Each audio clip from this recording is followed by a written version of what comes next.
Some women are like this. If I love my child, I won't look for another relationship, because if I look for another relationship, it means that I don't love my child as much. What kind of kind of mindset is that?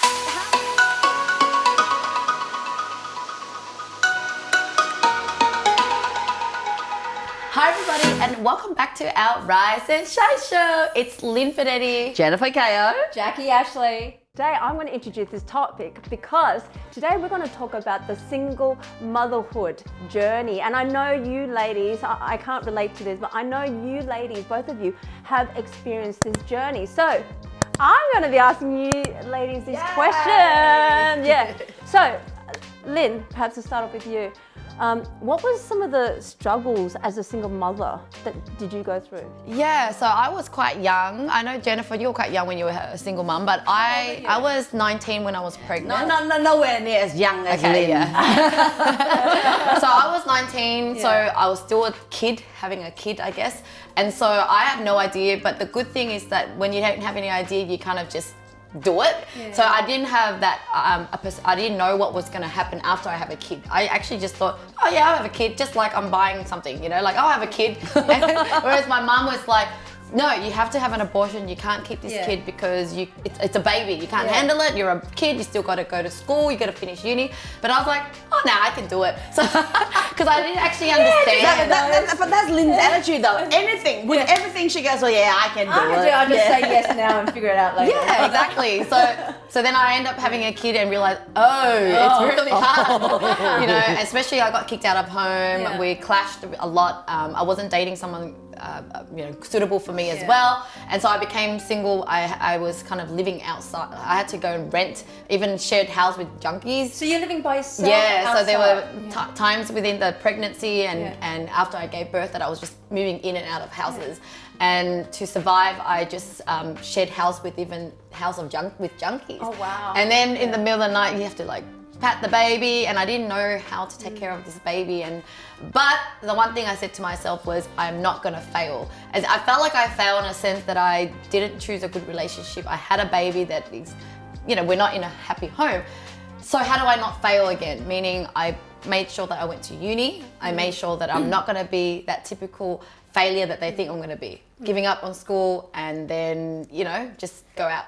Yeah. So how did you balance uni and, having a baby? Did you bring the baby? I mean, that's, that's something that is quite a big challenge, you know. How did you? So for me, luckily my ex's parents were quite nice and supportive, and so they kind of, there was nothing against me. And they loved their grandson, so they take care of the grandson for me, and I didn't act like I don't need your help, and or have any tension with their son. So I kind of accepted that help. And I think sometimes if you're too, no, I don't need anybody, I'm so angry at the world, and I actually just lean on the people that can support me and help me. And over time, when my parents started to see that I was a changed girl, they accepted me back in my life, and so then everything. So I was back at home again. Having a baby too. Yeah, it's like now we approve. Yeah, so then of course learning early on about time management. So when you have a kid, you have to learn that to real time fast. manage. You have to study, take care of the kid and making sure you have time for study. Wow, that's so inspiring, because you didn't let having a kid stop you from, one, educating yourself, and you just kept going. Yeah, so you just have to, okay, how do I have the best of both worlds? Actually, the other important part was still going out for me. So I was a young girl. I was still young and I wanted to be happy. I wasn't happy if I had to go now put myself as a mum's hat only, I think I would have been unhappy and depressed. And that means that I can't be there for my kid, and that means I can't even finish uni or work. So I really, just like the 8 F's that we always talk about, right? I always thought about balancing, okay, how do I have fun so that I feel satisfied there? Okay, now I do the mummy's role, and then still go to school so that I could succeed in my career or finance. Because fun is like respite. You need that respite. You need that break. You need that to reward yourself. You need to refuel, and you need to re-energize. And you chose to do that through fun. And your fun is partying, drinking, going out. And, you know, looking back, it wasn't the right thing to do as a mum, but I have no regret because I felt like I also got to live my childhood. Now, if sometimes you sacrifice childhood to be this new role that you have, then, you know, you've seen people all of a sudden have midlife crisis and never got to party. They try to catch up. They don't feel whole. They feel like they've got a part they're missing, you know, because they don't feel whole. And what I love about you, Lynn, is you've just done it in a way that you feel whole so that you can fully give. And give so much, And I continued on and started dating and then eventually found my husband. And so life goes on because sometimes people think, oh, you're a single mum. It's as if it's the end of the world. No, you can always start and stop and start. You know, there's always opportunities to start again.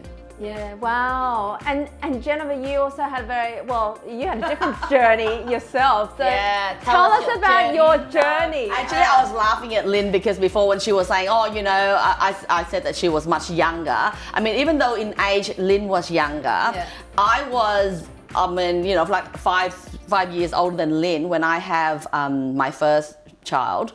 But the thing is, I was very young, like I was immature emotionally. I was emotionally young. You were so sheltered. Yes, because I was so sheltered. I was so emotionally young. So I was just like Lynn, a child having a child, you know, and I didn't know, I mean, my poor children, I mean, especially my poor eldest one, you know, isn't it funny how our eldest child is like the practice ground, you know, and we feel sorry for them. We love you so dearly, you know, like, you know, our children, but especially we kind of feel really, really, I mean, looking back, I mean, you know, sometimes when I think about, oh my God, I'm gonna cry.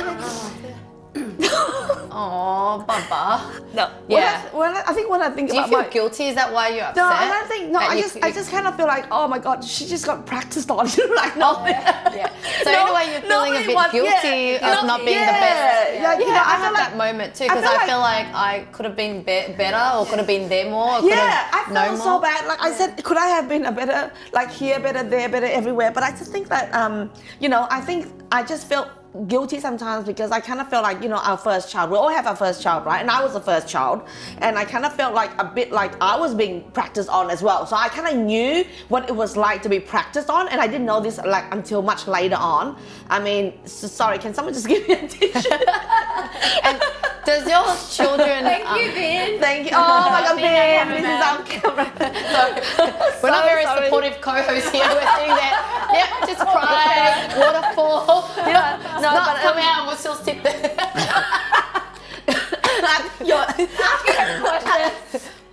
Okay, after the episode of the chili, I mean, so no, I actually think that as a parent, I mean, we always do our best, you know, like even though I was emotionally immature, I have a lot of faith in knowing that I'm going to be a great mom. I mean, you know, What are you laughing about? because the journey, I'm sure that my children were thinking, what was she doing?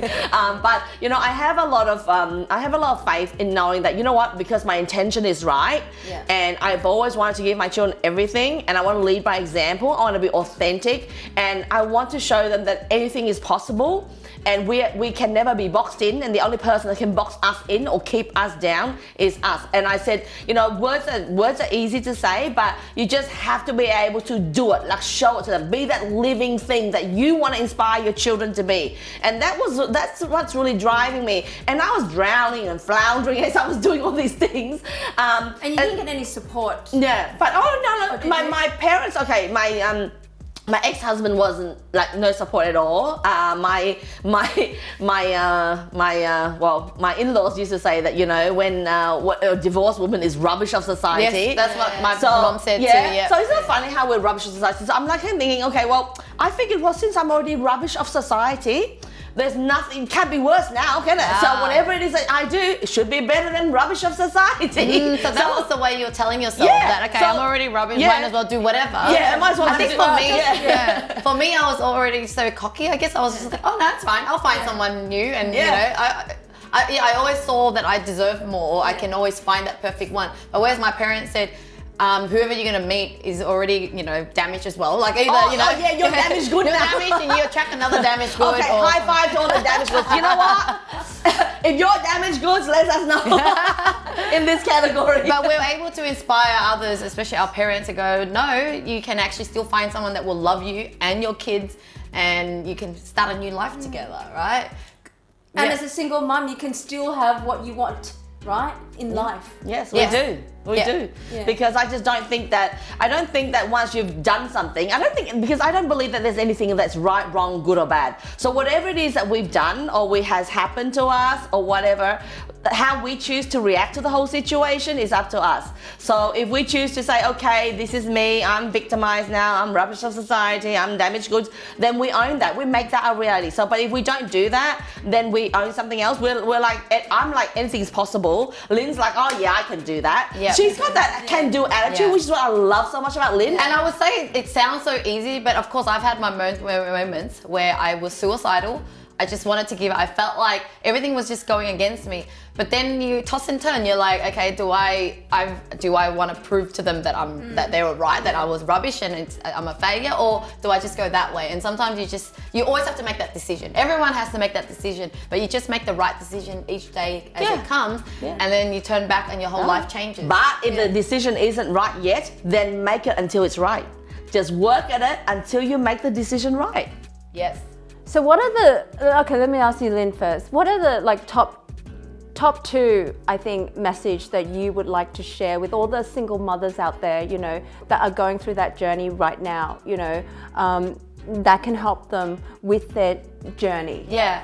So I think definitely work on yourself. The 8 F's that we share in this show, it's about having fun, finding fulfillment, or working on your self-fitness and all that thing. You really need to do that for yourself. And unless you're full, you have a full cup, you can't feel it for your kids. And sometimes people think, I guess how do I say it? They make decisions now, but they don't realize it's for later. So they're like, I need to be with my kid now because I don't want to lose that child with my kid. But then they're forgetting that if you focus on your career and start helping yourself and go back to school and study and then do business or whatever, then you can actually provide more for your kids. Yes. Yeah. So I guess it's just that balance and seeing the bigger picture. Yeah. Because sometimes you're thinking too small and you're not really seeing the long term. Yeah, it's interesting because you've actually got a vision ahead of you rather than actually reacting. So you're thinking ahead and thinking, well, in the future, how is this going to affect my children? Yes. So therefore, I want to be able to do this, work on my career, educate myself, do the things that I need to do that is going to create the future for my children. Yes, because I think that's the biggest dilemma where it's like, now I'm a mum, I should be more with my kids all the time. Yeah. But then in the long run, the kid's actually worse off because you can't be there to give more to your kids or you can't provide. Yeah. But it's always good, like Lynn said, just to focus ahead and then you got something to move towards. Otherwise, a lot of people kind of just like their world is so small and so boxed in. Like Lynn's quite expansive in what she's doing, so I think that's a great advice. My second point would be to surround yourself with a great supportive network. So whether it's friends, and let's just say, because with me, I didn't have the family to support me, so I leaned on my friends. But if you want to be more successful and you want to be more positive, then find those friends.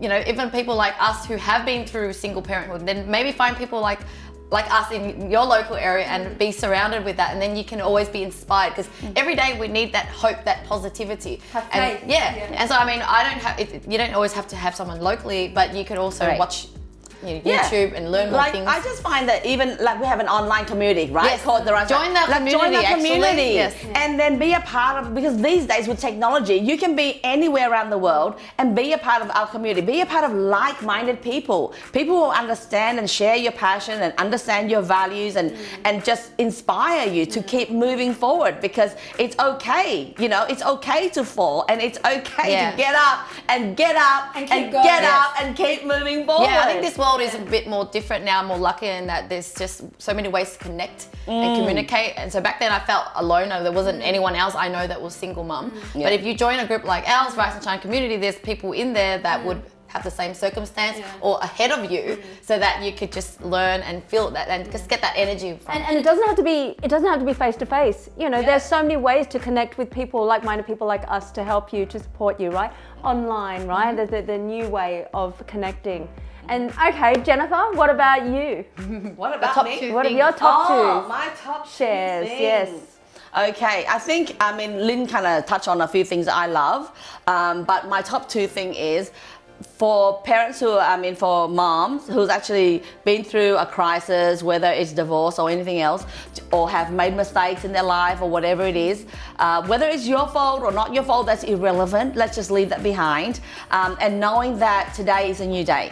So I always wake up like today, and it's really funny because on my ceiling, on top of my ceiling, I have this thing where I put Jennifer, persevere, persevere, persevere.